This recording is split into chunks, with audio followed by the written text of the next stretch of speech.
Bon, j'avais déjà dit dans plusieurs vidéos hein, que je n'aimais pas les films qui se terminent. J'avais déjà dit les films qui se terminent. Oui, tous les films ont une fin. Mais non, sans rire.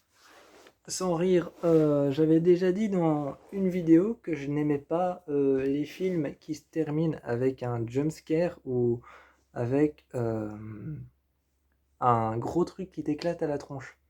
Donc j'avais déjà dit, hein, les films qui se terminent avec un gros bazar qui t'éclate à la gueule, avec un gros truc qui t'éclate à la tronche, j'aime pas ça. J'aime pas ça parce que ça donne un peu l'impression de tiens voilà on a fait un film. Euh, Moi ça me donne cette impression, ça me donne vraiment l'impression de voilà. Voilà, ça me donne l'impression de voilà, c'est bon, on l'a fait. Genre il faut que tu sois content maintenant, on a fait un film. Genre, ça me donne cette impression-là, donc les gros trucs à la fin des films comme ça, j'ai quelques exceptions, oui, oui, j'ai quelques exceptions, ça arrive, comme par exemple Lazarus Effect, c'est encore une exception. Mais là, c'est le premier chapitre de The Strangers Pray at Night, que j'avais fait une vidéo dessus où je vous disais que je pouvais pas, choisir parce que ce film pour moi c'est comme demander à un sourd et à un muet d'aller avoir une conversation et qu'elle soit cohérente. Voilà, c'est comme pour moi ce film c'était comme demander à un sourd et à un muet d'avoir une conversation et de faire en sorte que la conversation soit cohérente et ça longue. Voilà. Non, on ne peut pas. Ou alors c'est comme demander à un mec stupide de choisir entre être stupide ou idiot ou totalement con. Voilà, non, je ne pouvais pas choisir, donc je vous ai un peu donné plutôt un avis qu'une critique.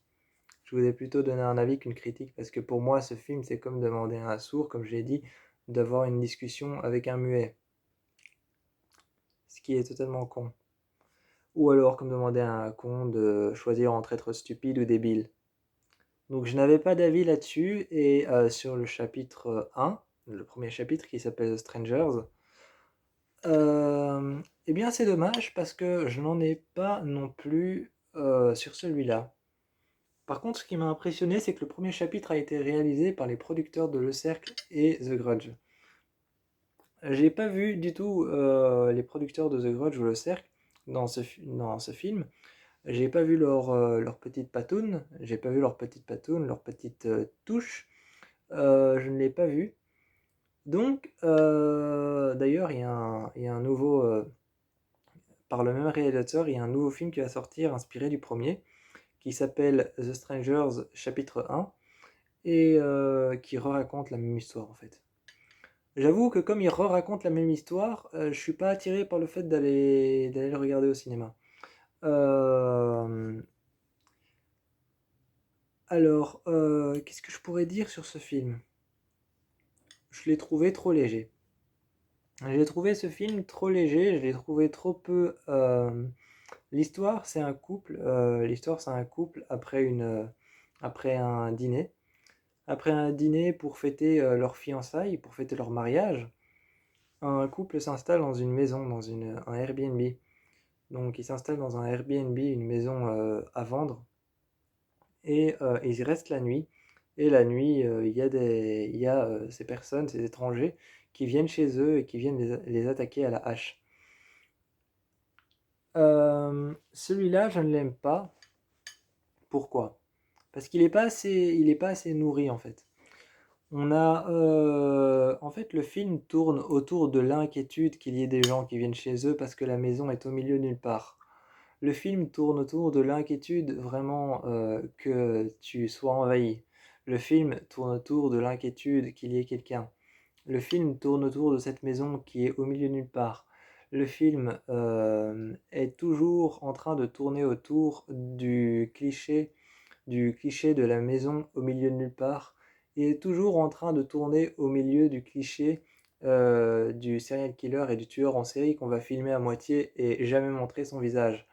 Donc le film tourne autour de ça, tourne vraiment autour du cliché du tueur en série qui marche dans les couloirs et on va jamais filmer son visage, on va toujours filmer le couteau qu'il est en train de tenir, et on va toujours filmer le bas de la porte qu'il est en train d'ouvrir.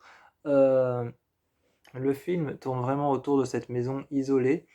Donc le film tourne vraiment au milieu de cette maison isolée. Vraiment, le point de départ du film, c'est cette maison isolée au milieu de nulle part. Et, euh, et le point de départ du film, c'est aussi ce chalet. C'est ce chalet et le couple. Mais les tueurs dans ce film ne sont pas là. Si, ils sont là, on les voit, mais ils sont pas vraiment là. Ils sont pas vraiment là, comme dans le deuxième chapitre. Dans le deuxième chapitre, les tueurs sont là, sont vraiment là. Je veux dire, dans le deuxième chapitre, Prey at Night, donc les proies de la nuit, la tueuse n'hésite pas à rentrer à l'intérieur. Le tueur n'hésite pas à se mettre juste à côté des victimes pour attendre de lui bondir dessus. Et le tueur n'hésite pas à prendre son 4x4 pour pouvoir sauter sur ses victimes et leur rouler dessus. Le tueur dans le 2 n'hésite pas à prendre un flingue ou une hache et une pierre.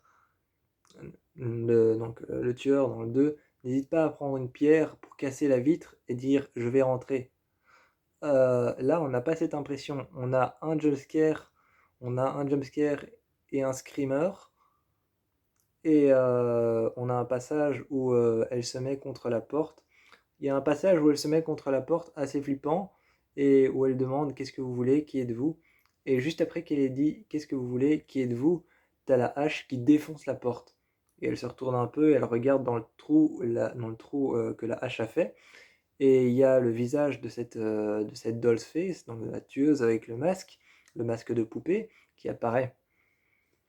Euh, le seul truc que j'ai bien aimé dans ce film, le seul truc que j'ai bien aimé dans ce film, c'est quand ils se font kidnapper et quand ils sont attachés, kidnappés chez eux et que tous les trois sont en face du couple et que je sais plus si c'est le mari ou la femme qui demande ça, mais l'un de deux va demander pourquoi est-ce que vous nous faites ça? Pourquoi est-ce que vous nous faites ça à nous? Et t'as la doll's face, donc la fille avec le visage de poupée, qui répond parce que vous êtes ici. Ça m'a fait peur par contre. Ça, c'est bien cherché, genre la justification, c'est parce que vous êtes ici. Ça fait peur, genre vous êtes là, vous ramassez ce que vous avez trouvé. Ça faisait peur. Mais sinon, il y a aussi, sinon le film n'était pas plus nourri que ça. Il y avait aussi un autre passage, et ce passage, c'était la police qui arrive, et tous les deux se disaient, on est enfin sauvés, on va pouvoir enfin sortir de là. Et il y avait un de leurs amis qui arrive et qui avait appelé la police et qui était armé d'un fusil à plomb, d'un fusil à pompe ou d'un fusil à plomb. Il était armé d'un fusil, d'une arme, et il rentre dans la maison, et tu vois juste le canon.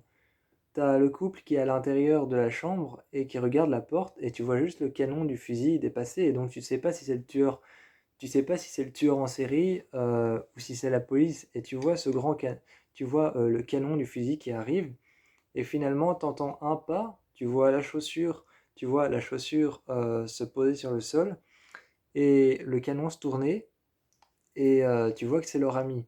Mais juste quand il se tourne, après, il se ramasse une balle dans la tête et il y a tout le sang qui éclate sur le mur. Et ce jumpscare-là, ce screamer-là, faisait plutôt peur et était plutôt angoissant et était plutôt bien fait. Il était plutôt bien amené avec le canon qui arrive. On ne sait pas si c'est le tueur ou la police ou leur copain avec le fusil.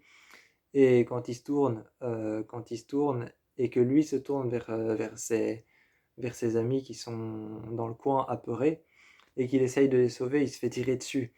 Ça c'était plutôt bien amené, mais sinon le film était pas assez nourri comme l'autre. Je vous encourage quand même à aller le voir, c'est un film de serial killer, et les films de serial killer c'est hyper cool, et moi je vous fais plein de bisous.